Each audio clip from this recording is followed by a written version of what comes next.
Yeah, so I'm Summer. I went to Texas State. I just recently graduated in May. And I now live in Arizona. I just moved out here to pursue a social media career and specifically in content creation. And that's what I've just been up to pretty much. Okay, so what are you currently doing professionally? Like, where do you like what brands do you work for? Or So my job title has changed many times since I've been out here. I basically go by an entrepreneur at this point, but I dabble in content creation. So I'll work exclusively with Nasty Gal, um, Mesh Key, Princess Polly, all female like clothing brands, and I'll work exclusively with them to create content to use on their social media pages or even on their website to show real girls in their clothes. And I also am starting my own clothing brand, which no one knows about, so surprise. And I also have my own styling service where I virtually style people. And I also promote other brands within all my social media platforms. that's awesome. How did you want to like get into starting your own clothing company or brand? Since I've been a little girl, like I always have loved fashion, loved playing dress up, and I guess I never stopped playing dress up. I just kept it up, and I always documented it, and I put it on Instagram. I was always on Tumblr. I had a MySpace. Like I've just always been super active on social media, even in like the early stages of it before we even knew the power of it, and I've been working with so many clothing brands, and I have my own problems with the things that I receive, like fit or sizing, or just, I think I could add something better or make something nicer or make something cuter or style it better. And I'm sitting here thinking, like, why am I promoting like all of these brands when I could easily just start wearing clothes that I make or clothes that I designed? So, I've been working on that this whole summer and it should be launching around January, but no promises. That's awesome. That's so exciting. What would you say your favorite like side of or assignment has been in industry so far that you work for? You said a favorite assignment? Yeah, like your favorite part about working with clothing or clothing brands. I would say just the freedom. It's not a regular 9 to 5 job. So the ability to pursue my passions and express it online and receive love for it is really awesome and it's super rewarding for me. Yeah. What is your biggest accomplishment so far?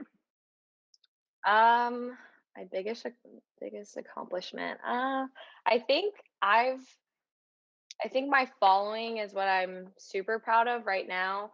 I came to Arizona last summer for an internship and I had 7,000 followers. And then I managed to get 10,000 6 months later. And now I came here with I think 15,000 and now I'm at 86,000. So, Yeah. and then also 240,000 on TikTok. Yeah, that's a lot. You get like a lot of views too on your TikTok Yeah, some on of your them have videos. gone viral, so I'm pretty Yeah. proud of those. Yeah. Yeah. Tell us more about your internship, if you don't mind, about at the Mayfair Group. I definitely owe all of my success to the Mayfair Group. I learned so much about the social media industry that I had no idea was going on. I actually had no idea influencers were getting all of this stuff for free. Like when I saw and followed girls on like bloggers on Instagram, I thought they were going out and buying all of these clothes and then doing hauls and like describing why they bought it and why they liked it. Little did I know they're actually like partnering with these brands, like creating their whole personality and their whole feed into a billboard essentially for their followers to show like this is what I like. If you like it too, like use my code, like and keep supporting me, and like the list goes on and on. the Mayfair Group, I was a social media intern, and I I helped control 7 Instagrams. One was So Addicted, it was a beauty and wellness company. One was Sadie and Sage, it's a female boutique slash wholesale brand. I did like, I think a sweatsuit company, and we did a skincare. We did all kinds of, female-based companies, and I had to run their Instagrams. I, like, had to plan their feeds 7 days ahead every single week.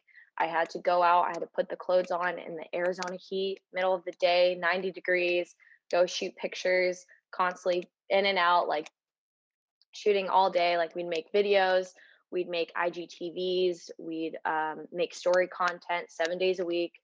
I basically just was taught how to run an entire page and create a personality for a specific brand depending on their vision and their mission. Wow, that's a lot. Would you say like your day-to-day life and like as a social media content creator is a lot? Like you're just constantly having to come up with your content. Like where do you get your ideas for your content? So yes, it is a lot of work, and it is a lot of constantly having to be creative and think of new things. Which is what I like about the job. I'm constantly pushing myself mentally and creatively. Um, but I do get that question all the time. Where do I find my inspiration? Like, how do you do this? How do you do that? And there's no, like, special formula to it. I think it's because I've been on the internet since, like, 6th grade, and I've just been, like, I was, like, a huge hipster girl, like, I was always on Tumblr, and I think I've just always loved photography. I've traveled a lot. I love fashion. I think all of my cultural life experiences have brought me to where I am today. Like, I lived in Germany at one point, lived in South Korea. I'm an army brat. Like, I just have so many different, like, facets that I try and incorporate that into my images online, and I just genuinely love the content that I put out there. I don't make it for anyone else, I make it for myself, and, I just look around me, and I feel like that's kinda silly to tell other people, like, they're like, "Okay, you just look around and take a picture," but things catch my eye, and, if you have an eye for something and it's special to you, um, and you can put that online, then the people will follow, and like people who love it will follow you. And I think that's just what I've been doing, just sharing images that remind me of places I've been and things I do, and everything around me just inspires me, and I just put it online. Yeah, that's awesome. And I've seen like your the way like your Instagram has like developed. They're like when you're like Texas State or Zeta, and then Hmm. like it just kind of like transformed into like something like really beautiful and just all just like kind of works all Thank together. It's you. really cool. Yeah, of course. When you were at Texas State, and you were involved in Zeta, did you like run their social media accounts? Like, what advice do you have for Texas State students who do want to like run a social media account or work for brands? Let's say like for promoting their clothes. Like, what did you do that like got you did you do anything at Texas State that kind of like led you to what you do now? So, well, there's so many answers to that one. I'll start with being in a sorority really helped me with this job because one, it increased my following. You immediately, once you join a sorority, like that increases your network by like at least 1,000. And that's all that this job is networking as well. And I'm grateful for that. I was like the historian, like assistant, and did like social media, but I didn't really take part in it because my my perspective is like I don't like to work for free. I know I have something to offer. I know I have a creative eye that not everyone has. So selfishly, I was like, I would rather focus on my Instagram rather than Zeta's Instagram. So I didn't get any experience through that, but that could be helpful if you want to work on your sorority's Instagram. Like, if it's your passion, you want to do that, then yeah, I say you should do it, and that's a good thing to put on your resume. But it's not really going to take you super far. I would I would recommend putting more effort into your personal Instagram rather than a sorority's. Um, but it does show that like you can multitask. And then basically I started. just posting pictures like every other sorority girl. Um, but I think like the difference was I just know how to take a really good photo, like focus on lighting, make it candid, make it lifestyle, make it almost relatable. Like, oh, I want to be in that picture. And then I always made sure to wear a standout outfit. I think I'm pretty obnoxious when I dress just because I love dressing up. And at every event at Texas State, I always dressed up. Not like for anyone else, but just because it was fun for me. And the combination of dressing up and wearing a new outfit everywhere I went and documenting it made brands kind of like notice me. And at the time, it was like 2018. College girls, I think, had a pretty good niche when it came to like reaching out to other college girls. Like I think brands kind of realize college girls can really push more and promote more clothes to each other because it feels safe. It's like, oh, my friend shops at this store, so I'm going to shop there, like you're all in the house, like you start promoting other brands without them kind of realizing it. It's more of a natural way to advertise. And so that's why Boohoo reached out to me. And that was the first brand that ever said, hey, like, we'll send you a gift card every month if you post 3 pictures and like 3 stories every month. And I was like, of course, I want free clothes, like, I'd love that. And then I shortly after went to Mayfair and realized I could actually turn it into a career. And while getting free clothes, I can also get paid because it does take a lot of work once you start taking on way more brands and then they start asking you to like make YouTube videos, make Instagram reels, all kinds of things. Depends on like the content that they need.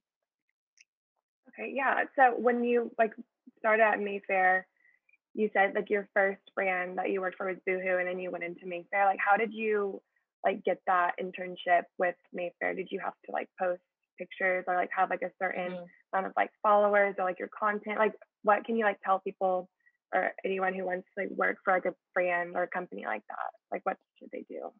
So I applied to like 80 internships my like spring semester junior year because I was so determined to have an internship that summer. I didn't want to just sit around that summer and like go hang out at the square, and like chill at Chimmy's every day. I was like tired of it because Mhm. like as much as it's fun to like hang around my friends at that point in my life, I was like I could be doing so much more. Like I wanted more out of life. So I applied to like 80 internships. And there's like no formula for landing an internship, I realized, because I got rejected by like 78 and I only got Sherry Hill and luckily the Mayfair Group. Their process is they asked me to make a project. They gave me, I don't even remember what the project was. I think it was create an Instagram feed for a boutique. And I picked out these pictures from their feed and from Instagram and like from Pinterest and made like a mood board for them, added captions, and I just made it like my taste, but also the brand's taste to show that I can incorporate my eye and my vision, but also the brands. And they also really loved me in the interview. So with companies like that, Mayfair's a startup company. It's all females and it's like there's only 8 women in the office and then there's, 4 interns per woman. And like it's all about the atmosphere and like bonding. So it was almost like rushing a sorority. And luckily I got a bid. Um, but I think if you want to be in social media, you definitely need to be personable and have a creative eye. I feel like people think that girls at Mayfair got hired because we look good and we're like models or something, but every single girl in the office, like we worked overtime, like from 9 a.m. to 10 p.m. Like we were constantly shooting, we are constantly pitching creative ideas, merch ideas. Like we ran like all of Mayfair that summer. And I think if you really want to land an internship, it has to be an internship that you're passionate about. If you just want it because I just want an internship, you're probably not going to get it. The person who knows about the brand, that studied it, knows like its history, its image, its vision, the mission, everything behind it. If you really connect with it and can like speak passionately about it and why you want it so bad, and also can show why they need you just as much as you need them, I think that's really going to set you apart from a girl who wants to put Mayfair in their bio, you know? Yeah. Do you pick your like make your choices for the brands you work for by mainly only working with like or women brands, or how do you make your choices when you work for brands? So when I first started working with brands last summer, I just said yes to everyone because I didn't know what I Mhm. was doing, and I was like, I want to work with everybody. Like, yes, of course I'll post. Like, I want to just get traction, and it helps you get exposure. Um, but if it's a brand that's not verified, or if it's a brand with not that many followers, I mean, those are good indicators of maybe you shouldn't work with them. But the more followers you have and the higher quality of your content, the pickier you should be.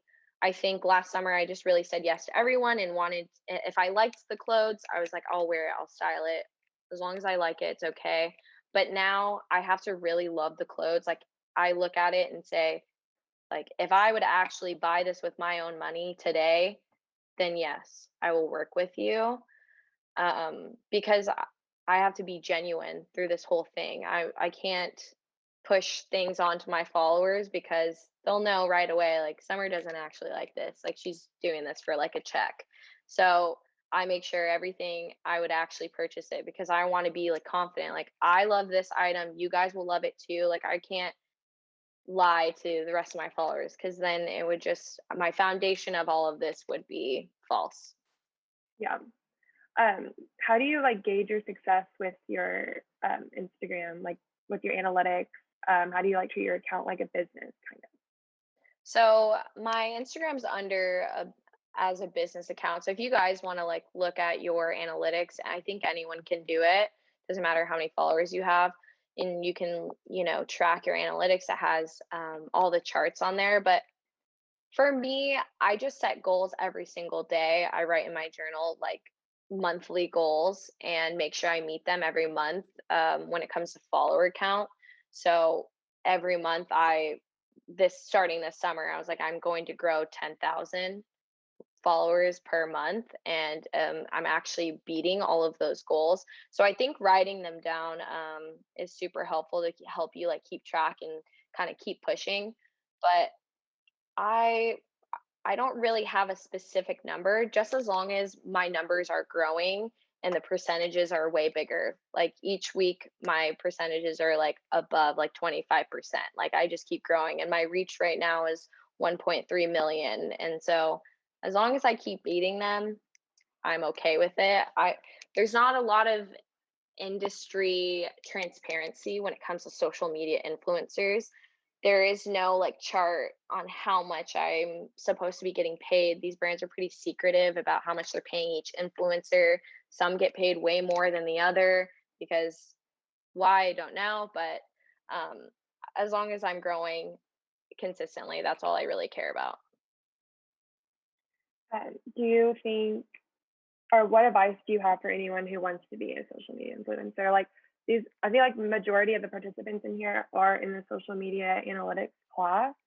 Okay. So if you have any advice for anyone who is looking to do that, like what's like the number one thing you learned either at Mayfair Group, or the number one thing you have learned along your journey of getting like all these followers now, and like where you are now today from where you were like 5 months ago, maybe? So I would say consistency is key. I've now been posting 2 to 3 times a day for a year now, and it feels excessive. At the first day I did it, I was like, "Okay, this is so much, like, I'm probably annoying people. Nobody wants to see me wearing this outfit 3 pictures in a row, blah, blah, blah."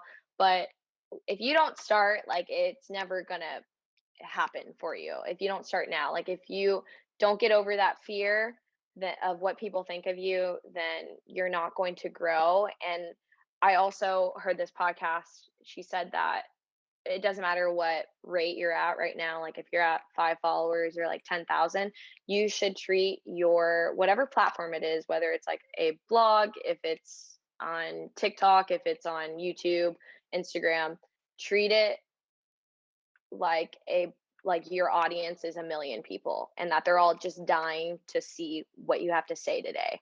And I treat every day like that. Like people are waiting at their phone to see, oh, what's Summer up to today? There's probably not that many people thinking that, but if I have that type of mindset, somebody's bound to listen and someone's bound to watch, someone's bound to follow, and someone's bound to connect with me and bond with me and create a relationship with me online. Yeah, okay, awesome. And what type of challenges did you come across that you weren't expecting with either what you do right now with content creation, or you can talk about Mayfair, your internship there? Um, Challenges, I'd say I didn't really have that many challenges at Mayfair. I felt at home there. I feel like I really had found my passion.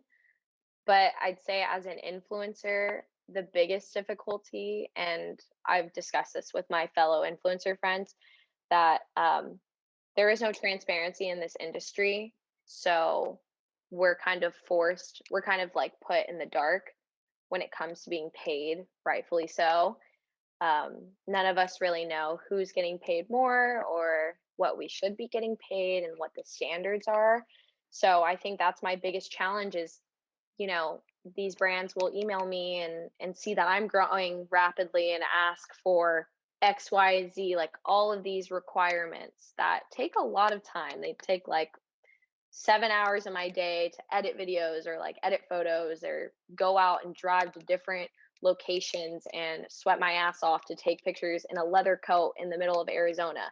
So um, I think that's the biggest challenge is having to be my own boss and like, put my foot down and be like, I want to be paid this. And if I don't receive this, that is like I will walk away from this deal.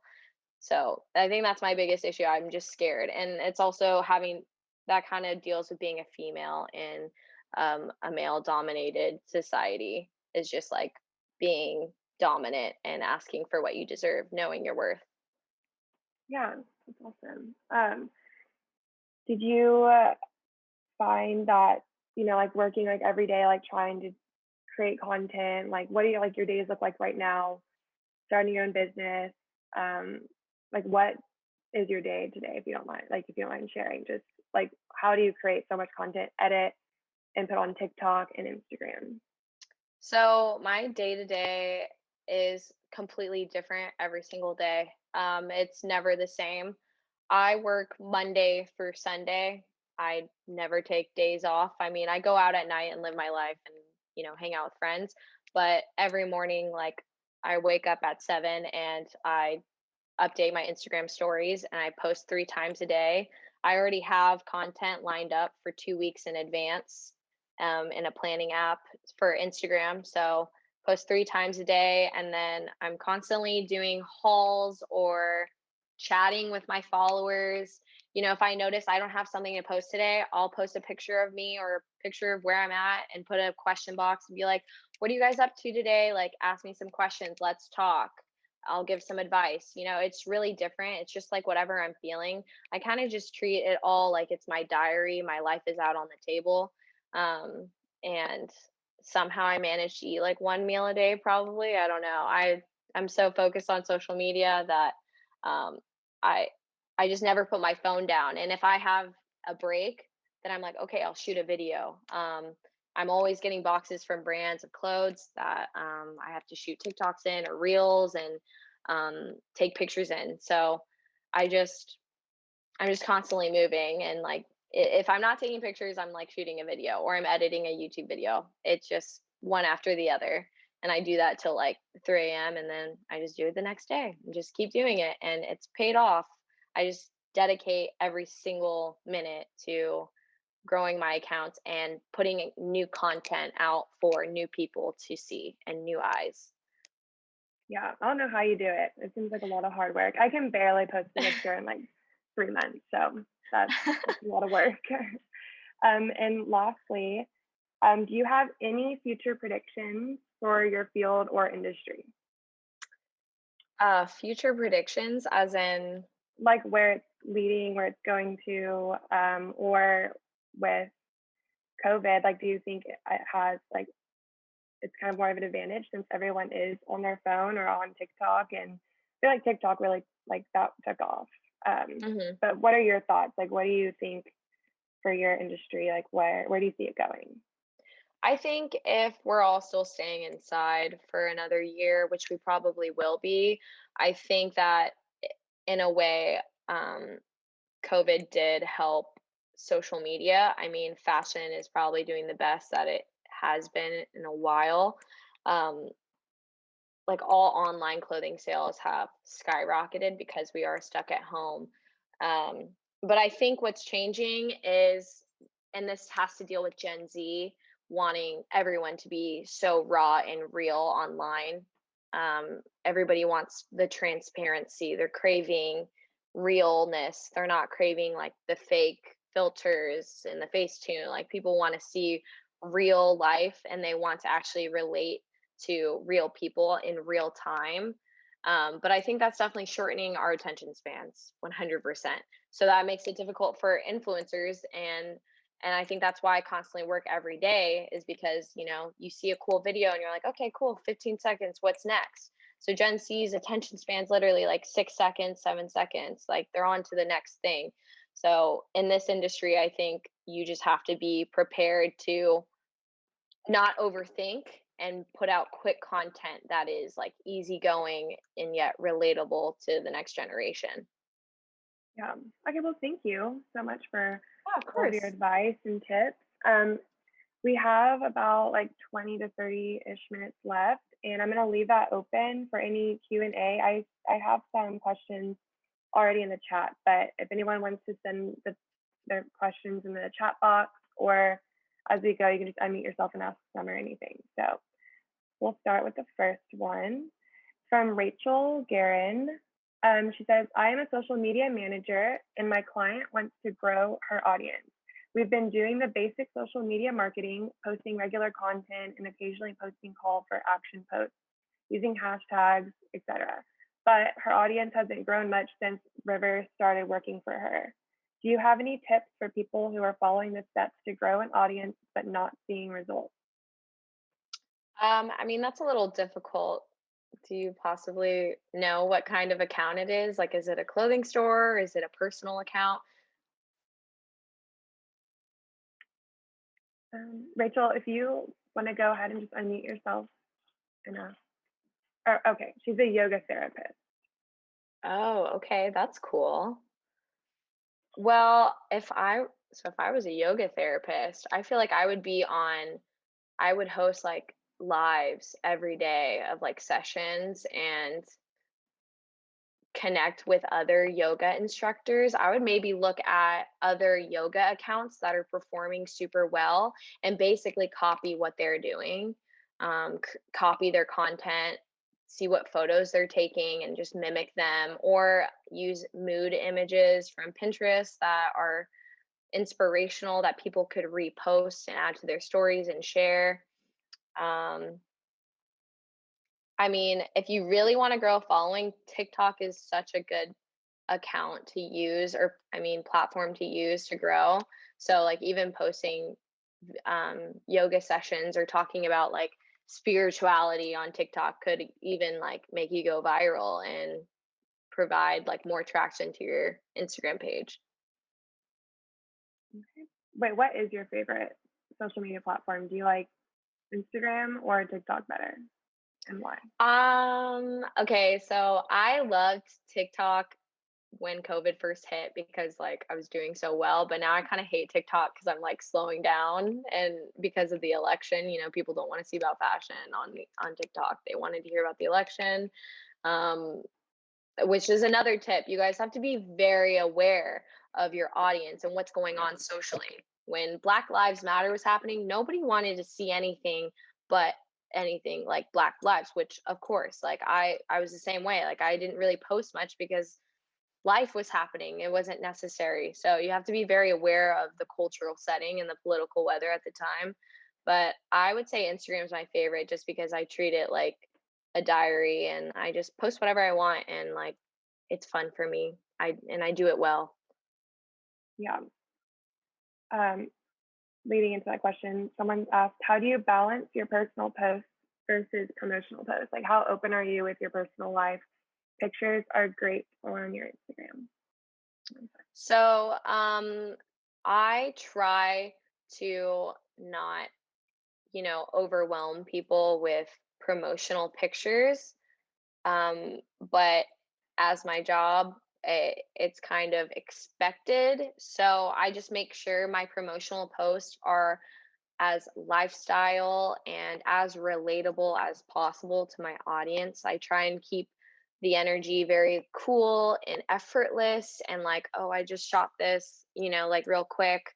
I try and not make it super try hard and essentially keep all my pictures very candid.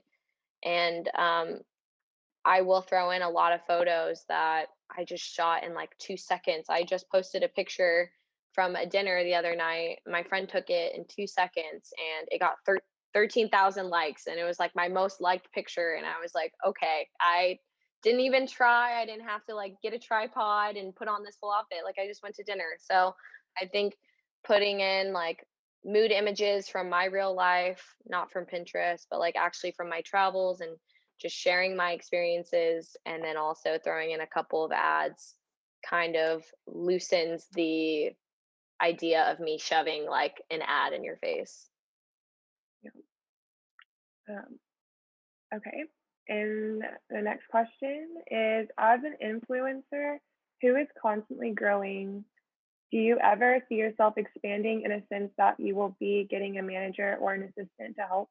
And do you see yourself ever working for other influencers or celebrities as a stylist?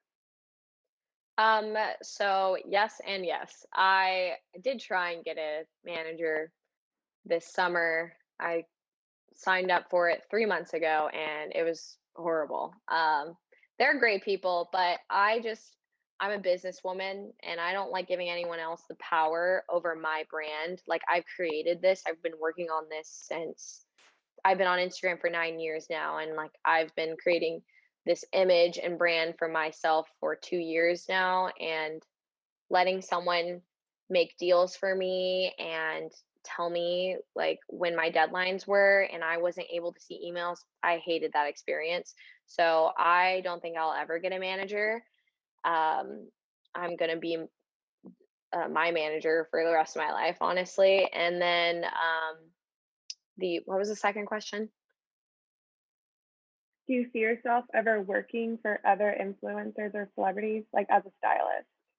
Okay, I For us, definitely I've thought about launching my own influencer agency and helping out other influencers wanting to get into this industry, but that's a lot of stuff on my plate for right now, but it's definitely something I would consider. And my absolute main goal is to style celebrities like Bella Hadid, especially like Bella Hadid or like Hailey Bieber. okay. And then do you, okay, I'm a social media manager for an event center. They wanted me to start a Twitter for them. How do I grow their following on Twitter? Ooh, Twitter's tough. Mayfair tried to grow on Twitter last summer. We're still kind of going for it, and I'm honestly not the best person to ask. My Twitter's on private. I'm not big on Twitter. I think you've got to be really clever with your brand, and definitely, I think the key to growing any account is copying other accounts that are very similar in the same industry and taking on the trends that they do as well. So like be aware of trends going on. Like if there's a popular meme going on Twitter, which there always is, make tweets that are similar to that meme but also relates to your brand. And just like stay on brand. Like don't shy away from who the brand is. But then again, also I'm not big on Twitter, so I'm sorry. I hope that was helpful answer. Okay. And then also, what kind of camera would you suggest to those who would like to start a YouTube channel or better their Instagram posts? A camera. Yes. So Instagram, I take all my pictures on my iPhone. I have an 11 and I used to shoot my pictures on an 8. Um, it doesn't really matter what kind of phone you have for Instagram. It's all about lighting and knowing how to use an actual camera. I mean, but if you have an Apple phone, it's a pretty decent camera.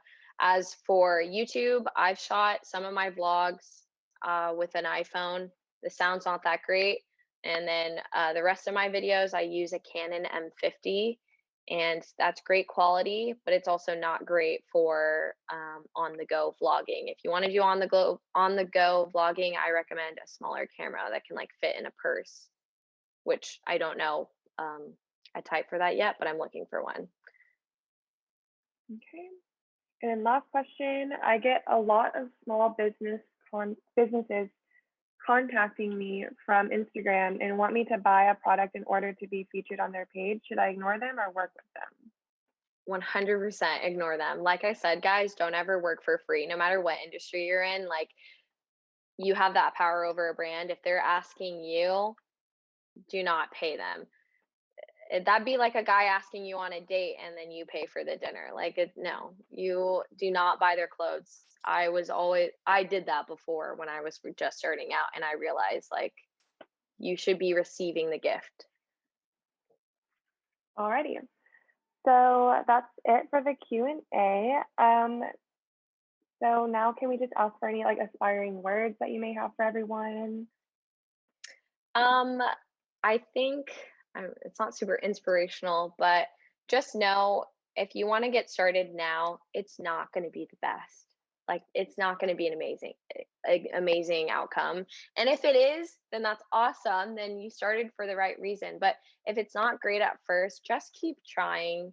Start now. It's never going to be perfect. Like, scroll back to my old feed. It was not amazing, but like, you need time to perfect your craft, and you guys are all young now. Like, I wish I had started in high school. So you have the time now. You have so much time in college and you're living your best lives. Document it and like capitalize off of it as well. And once again, don't ever work for free. Like, please don't. Alrighty, perfect. Thank you so much, Summer. I really enjoyed hearing about your advice and your career. And thank you just so much for everyone who participated. And I hope everyone enjoyed the session. Thanks, Megan. I appreciate it.